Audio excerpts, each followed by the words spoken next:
என் குழந்தையே, ஸ்க்ரோல் செய்யாதே. இந்த செய்தி தவறுதலாக இல்லை. உன் அதிசயம் இப்போது உருவாகிக் கொண்டிருக்கிறது. நீ அழுகையுடன் மெதுவாக சொன்ன பிரார்த்தனைகளையும் நான் கேட்டேன். நீ காத்திருந்ததை நான் பார்த்தேன். நீ சந்தேகப்பட்ட தருணங்களையும் கைவிட நினைத்த நேரங்களையும் நான் அறிவேன். ஆனால் இப்போது என்னை கேள்.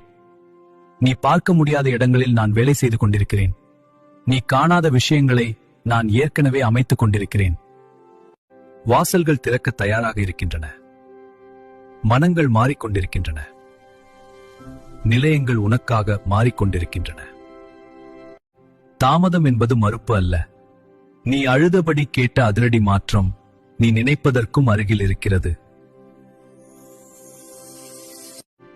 ஆகையால் தலையை உயர்த்து, உன் விசுவாசத்தை வலுப்படுத்து, தயாராக இரு. ஏனெனில் உன் அதிசயம் இப்போது உருவாகிக் கொண்டிருக்கிறது.